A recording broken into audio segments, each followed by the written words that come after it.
Naghain ng motion to discharge ang kampo ng akusadong si SPO4 Roy Villegas upang linisin ang kanyang pangalan sa pagkakadawit sa pagkamatay ng Korean businessman na si Ji Ik-ju.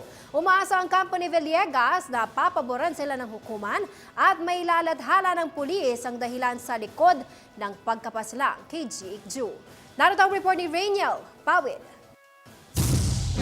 Ipinagbaliban ng Branch 58 ng Angeles City Regional Trial Court sa sala ni Judge Ireneo Pangilinan ang cross-examination sa state witness na si Marisa Morquicho kaugnay ng pagkakapaslang sa Korean businessman na si Ji Ik-ju. September 14, Huwebes nang ihain din ng kampo ni SPO4 Roy Villegas ang motion to discharge. Sa oras na paboran ng hukuman ang hiling ng pulis ay hindi na ito magiging akusado, bagkus ay uupo ito bilang state witness. Magiging witness siya, uupo siya sa witness stand para sa prosekusyon na, laban sa ibang mga akusado na. Inaasahan natin na bago mag-hearing ulit sa September 28, magkaroon na ng desisyon si Judge. At kung pabor sa atin at ma-discharge siya as state witness, uupo na siya sa September 28 at sasabihin ng kwento na nalalaman niya.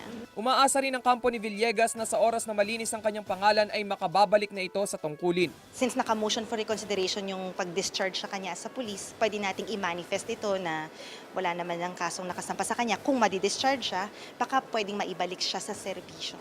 Sa kabilang banda, hindi rin sumalang sa cross-examination ang kampo ni Jerry Omlang dahil nakatakda rin itong maghain ng motion kung saan sasalang din siya bilang state witness at hindi akusado. Kasalukuyang kinaharap ni Omlang ang kasong carnapping at kidnapping dahil itong mano ang kumuha kay Ju at minamaneho nitong company car. Oktubre noong nakaraang taon nang mawala si Ju sa Angeles City.